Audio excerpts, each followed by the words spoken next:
You know, a lot of lenders who are looking at products to work with real estate agents that are going to automate single property websites, virtual tours, and all that good stuff are concerned about compliance. At Listing Booster, we're not. There's a lot of loan officers who are concerned that when they quit a product, that product is going to send emails out to all your real estate agents to try to reassign them to other loan officers. At Listing Booster, we're not concerned about that because we've never done it. Compliance, sticking with our LOs, and we now have an enterprise account, which on a branch or corporate level makes Listing Booster so much more infinitely affordable for loan officers. Listen, go small when the rest of the industry goes big. And what I mean by that is go small and work with your agents and embrace your community, because that's how you're gonna find success in the changing times of mortgage lending today. Every single Friday, we're doing a branch enterprise account webinar for you. I want you to jump on board with this. All you have to do is click this banner right over there, or it's up there or down there, or it's somewhere around here, but just find this banner and click it.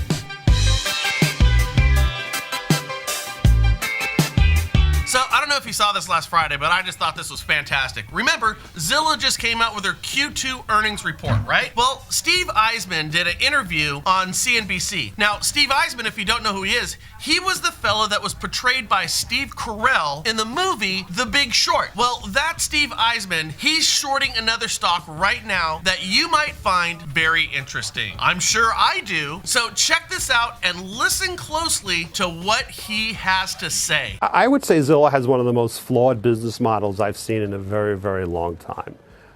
They had a good business, which was their internet real estate platform.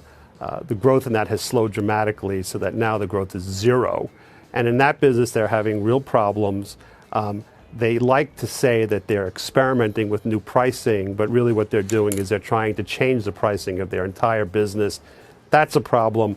The part of the business I find the most problematic is what they call their, I believe, iHome business, internet buying business, where they actually go out and buy homes and flip them. I actually think the company doesn't understand the real risks of this business, which are massive.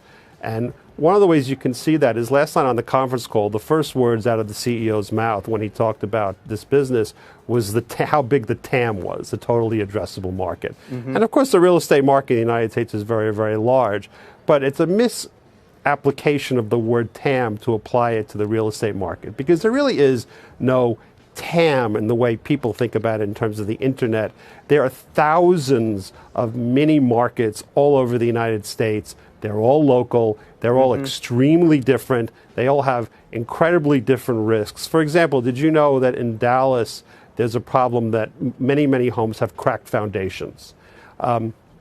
These type of different problems exist all over the country. This is a capital-intensive business. I know only one thing for certain. Between now and 5 years from now, assuming the company has some level of success, there will be massive problems that they will uncover. I'm sure there'll be write-downs. I'm sure there'll be impairments. And I'm convinced that the investor base doesn't have a clue about what this business is really all about. It's pretty interesting, isn't it? I thought it was very interesting when he brought up the whole idea of TIM, the total investable market. Eisman is saying what we've over here been saying all along, and what Zillow is missing when they talk about real estate as one unified market. You see, real estate is not one big market. It's made up of thousands of little markets called communities where me and you do our business. Remember, I said when real estate agents and lenders finally understand that they can win against the change of times that we're up against right now, in fact, they can't lose when they realize that when you guys finally understand that you can pick the battlefield with these companies like Zillow, you're going to win. You understand your sub-market in the overall real estate market. You get yours, your community. When you go small, like what we talked about with Listing Booster, and truly embrace your referral partners and your community, you can't lose. On the flip side of that, if your actions in your marketing has a macro approach, as Zillow sees it, a singular total investable market, if you have that with you and your marketing approach, something that's trying to reflect what Zillow is doing, which is impersonal, turning people and transactions into data, lines on spreadsheets, you cannot win. You will lose. It's exactly what Steve Eisman is saying and why he's shorting Zillow right now. So agents and lenders, if you don't believe me, just listen to the Big Short guy, because right now he is shorting Zillow stock, meaning when Zillow stock goes down, he makes more money. Very, very much like what took place in the movie and the market that was portrayed in and that we all saw, The Big Short. So how about this, realtors and lenders? Let's help this guy hit pay dirt twice. Let's help get Steve Carell a sequel in The Big Short Part 2. Now, we can all do that. We really can